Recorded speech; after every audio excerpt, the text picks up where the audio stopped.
Como toda segunda-feira, a gente tem aquele momento especial aqui, que é o momento de Amor Exigente. Eu disse no bloco anterior que Amor Exigente é uma família da qual eu tenho muito orgulho de poder falar que eu faço parte hoje. É uma família que tem feito a vida de muita gente muito melhor, tem feito a minha vida melhor.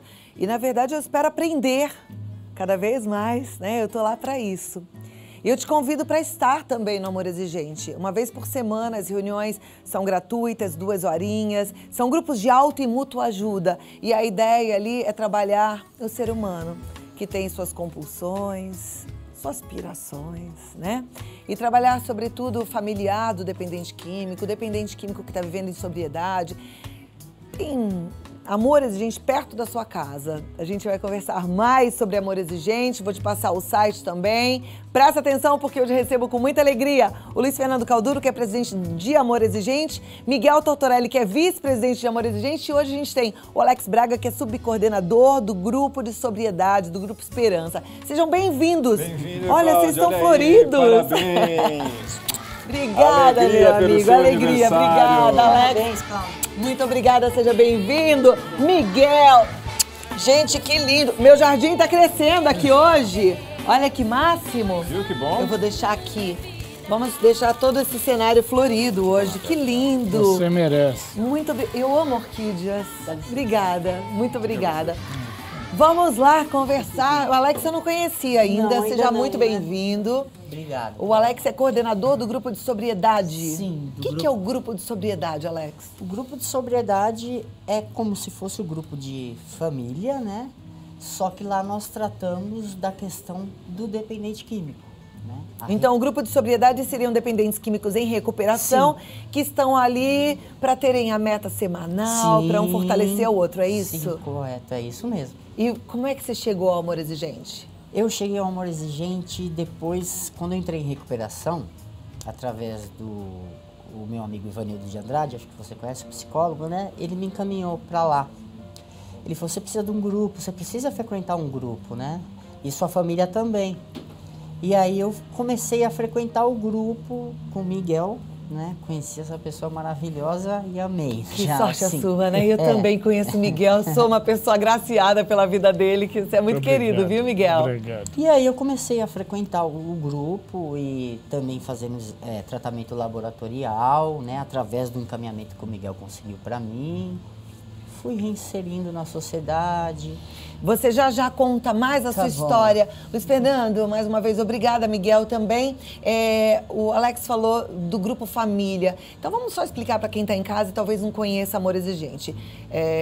O que é cada grupo? O Amor Exigente está no Brasil há 33 anos e ele chegou mesmo com uma proposta para ajudar os familiares dos dependentes químicos para que eles pudessem tratar da sua codependência. Mas, a partir de um determinado momento, sentiu a necessidade de acolher também os dependentes químicos. Então, formaram-se subsalas, formaram-se salas dos dependentes químicos em recuperação, que é essa que o Alex frequenta, Sobriedade com Amor Exigente, e a sala dos familiares, que são os grupos permanentes de Amor Exigente. Então, a família está contemplada integralmente dentro do Amor Exigente. Gostaríamos muito que você, que tem um problema relacionado a isso, venha ao Amor Exigente. A família toda, o pai, a mãe, o dependente químico, ou às vezes é o filho, ou às vezes é o pai, às vezes é o esposo, o cônjuge, a esposa. Enfim, estamos de braços abertos para acolher a família como um todo. Aliás, a esposa da Alex está aqui, né? Linda sua esposa, parabéns. Obrigado. Agora eu queria entender um pouquinho da tua história, né? Então, deixa eu falar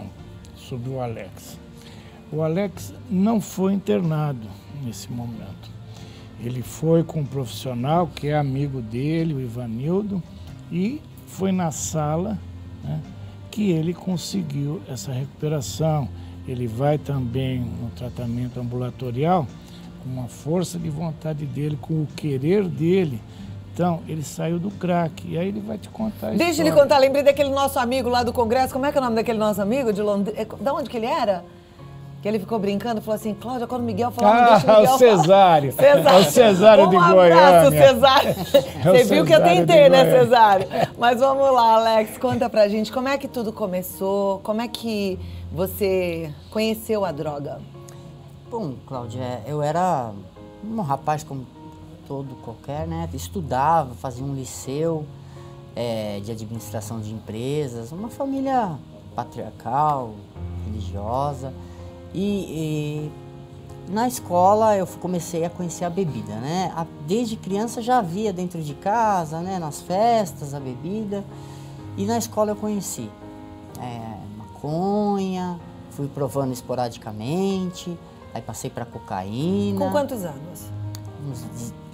Álcool desde os 13 anos, mas que eu provei droga ilícita com uns 15 para 16 anos. Antes de experimentar, você achava que você não ia experimentar?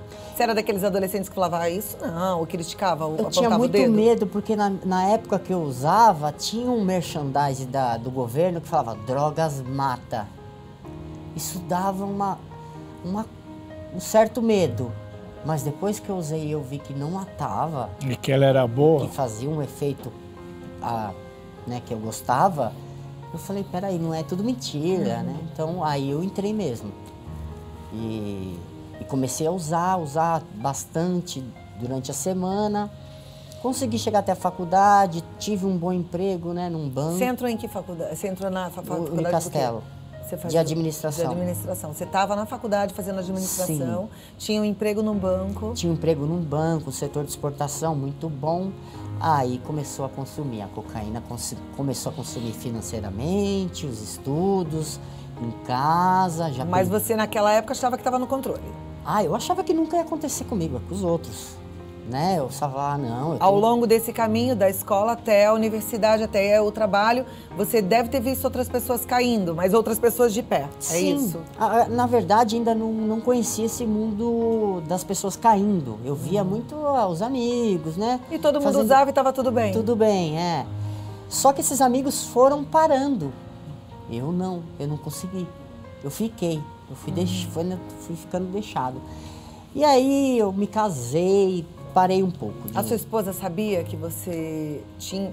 Nem você sabia que você tinha um problema com a droga, né? Não sabia. Você achava que você controlava ela, é Eu isso? achava. Aí eu fiquei um bom tempo sem usar. Entrei na igreja, tudo. Só que depois, por causa de dificuldades financeiras, etc., eu comecei assim, lembrei da droga, né? E uma pessoa falou... Porque já tinha consumido bastante financeiramente. Por que você não experimenta o crack, que é mais barato e dá o mesmo efeito? E eu estava sob o efeito de cocaína. Eu falei, vou experimentar. E aí deu começo a entrada no crack, e aí foi terrível, né? Aí eu fui usando, gostei. Quanto tempo você ficou no crack? Eu fiquei no crack mais ou menos uns 15 anos. Uns 15 anos. A gente tem fotos do antes e do depois do Alex. Sim. A história do Alex é uma história muito interessante, porque diferente do que a gente pensa, ele já estava na universidade, ele tinha um bom emprego, ele estava casado, ele frequentava uma igreja. E olha lá, ele no uso do crack era um senhorzinho. É o né? que todo mundo fala. Era um velhinho. Era, uns 70 anos. Olha lá. Mas e aí, depois de 15 anos no crack? Aí eu fui, fui consumindo tudo, a esposa não aguentou, né? Ela foi, eu acredito que ela tomou a decisão mais amor exigente. Ela foi embora, né? Não aguentou. Pegou meu filho de 4 anos e não dá. Meu pai e minha mãe continuaram. Meu pai e minha mãe tinham muito medo de eu morrer no meio do crack, porque é um meio violento demais. Só que eles não tinham informações, né? Eles não sabiam o que fazer. Vinha o vizinho e falava, bate, bate. Chama a polícia. Põe pra fora, põe pra fora. Você chegou a ficar na rua? Aí sim. Chegou um tempo que o meu pai, primeiro, uma coisa que eu tenho que pôr é assim, o desespero era tão grande da minha família que meu pai deixou um quarto no fundo da casa pra mim me drogar lá. Porque ele tinha medo que eu morresse na rua. E deixava todo dia R$10 ali. Para mim suportar aquela primeira abstinência. Ele morria de medo de eu morrer na rua. E só que também chegou uma hora que eles trancaram a casa inteira, porque roubei a casa toda, aquela crise, né? E quando minha mãe e meu pai se decidiram, recebendo a orientação do Ivanildo, falou, vocês têm que tomar uma decisão. E fecharam as portas. Ele falou, não dá mais para conviver. Aí eu fui para as ruas. Aí eu fui viver nas ruas é difícil, né? Você tem que dormir com o olho aberto, outro fechado. Esse é violentíssimo. Que loucura, né? Você, em algum momento, lá na dor da rua, no medo da rua, em algum momento, você lembrou que você era o Alex, que você era um cara que estava na faculdade, que você tinha um filho, que você teve um bom emprego? Ó, Passava pela sua cabeça? Passava. O usuário de crack, ele sabe que ele está numa situação terminal, ele sabe de todos os erros que ele cometeu, só que ele não sabe, consegue como. Dói muito nele. Dói fisicamente também? Fisicamente, acho que maior psicologicamente, porque ele fica se lembrando que todos têm uma história, todos têm uma mãe, todos teve um irmão, uma esposa, e aquilo dói de você pensar, você quer usar mais para você não ficar sentindo aquela dor. Você quer uma saída, né? Eu era da igreja, eu ficava, poxa Deus, eu queria tanto, mas eu não conseguia, eu não sentia força para isso, né? E usava muita droga, muito crack todos os dias, todos os dias. Chegou a roubar? Cheguei. A história do Alex é uma história real, dura, e de alguém muito parecido com todos nós, de alguém que construiu uma história que de repente boicotou sua própria história, desenvolveu a doença. A família parecida muito com a minha, com a sua, uma família que amava, incondicionalmente ama, mas que precisava de conhecimento. Por isso que a gente está aqui hoje, para te ajudar, para que você possa aprender sobre dependência química. Segura aí, que eu volto já já, a gente continua aprendendo sobre dependência química. Você entendeu que se a gente não sabe, a gente acaba, por amor, fazendo tudo errado? Deixa eu voltar aqui com o Alex, que estava muito interessante. Conhecer mais a sua história está sendo muito bom para todos nós, não é verdade, Luiz Fernando? E Miguel? mostra que tem esperança. Sim. As famílias que estão nos assistindo, procure um grupo de amor exigente, né? Tanto o dependente, o jovem, como a família. Normalmente é a família que vai primeiro e depois consegue levar o seu ente querido. Mostrar que existe esperança. E o Alex não foi internado, foi no grupo de apoio, foi com a família chegando junto com ele. Você está limpo há quanto tempo, Alex? Vai fazer 3 anos. 3 anos. É difícil, mas não impossível, é isso? Não é. É assim, eu fiquei sem internação, também não é uma coisa que eu levanto uma bandeira. Porque, voltando à história, meu pai pôs eu pra fora e um dia eu fiquei sem usar droga e queria entrar em casa e ele falou, não, eu dormi na porta de casa. Acho que foi nos últimos 6 anos da adicção, foi o único dia que eu não usei droga. E isso fez eu ver daquele jeito que você disse. Eu comecei, naquele dia que eu estava dormindo ali, eu comecei a ver eu de fora, vendo onde eu estava, que situação que eu tinha chegado. E ali eu acho que foi meu despertar espiritual. Eu adormeci na calçada do meu pai e eu escutei falando assim, levanta e anda. E aí eu bati e chamei meu pai, eu quero ajuda. Ele, você quer realmente ajuda? Se é ajuda, a gente vai dar. Ele falou, não tenho condições de te internar. Não tenho dinheiro. Não tinha mesmo. Eu falei, não, eu vou querer. Aí eu fiquei 3 meses assim, sem sair de casa, que realmente quis mesmo. Eu não aguentava mais aquela vida. Eu pensava nos meus filhos. E cada dia era uma vitória para mim. Eu falava, não acredito que eu tô um dia sem usar. Eu não acreditava. E aí eu fui ficando, só que só isso não dava, não era o suficiente, né? Começou a vir as dificuldades, né? Os questionamentos. E foi aí que 3 meses depois eu já fui para Amor Exigente. Você frequenta Amor Exigente ou você frequenta outros grupos também? Não, só frequento o Amor Exigente. Eu pergunto isso porque o Amor Exigente é semanal, né? E a gente sabe que um adicto, ele precisa estar pertencendo ali todos os dias, porque é uma dureza. Você vence um dia mesmo de cada vez. Eu frequento o Amor Exigente, né?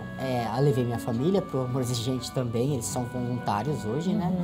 Mas eu desenvolvo um trabalho hoje muito voltado à dependência química, né? Então eu trabalho com o programa, Tocando em Frente, com o Ivanildo, eu faço a produção de mídias, então eu estou muito envolvido com o Amor Exigente. Mas pior que isso é tudo voluntário. Você parece muito com um designer gráfico, amigo meu que trabalhava na Globo, mas muito parecido. Aí você falou que você trabalha com desenvolvimento de mídia também?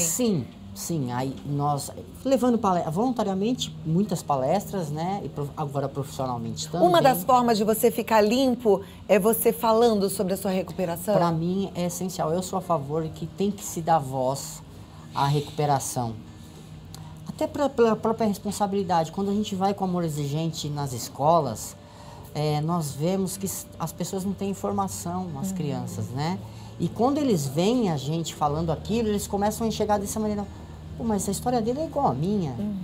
Quer dizer, pode acontecer comigo, né? E eu falo para eles, eu também pensava como vocês. Se você pudesse... Eu fico pensando assim, o que talvez funcionasse antes de você afundar?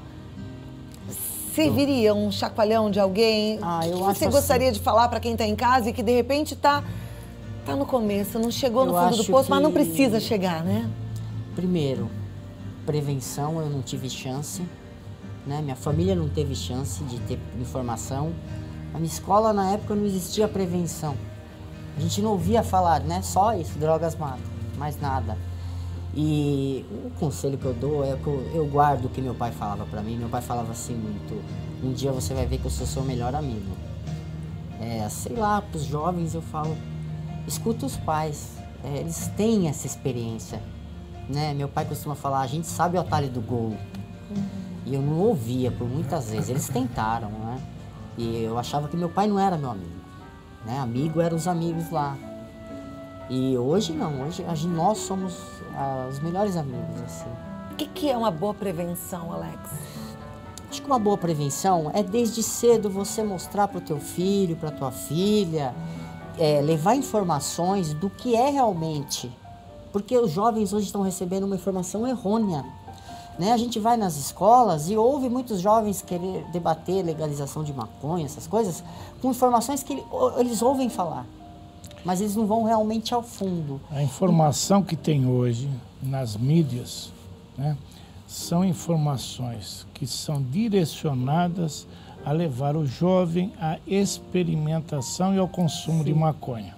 Até esse slogan, drogas matam, leva o jovem que busca adrenalina, porque é normal.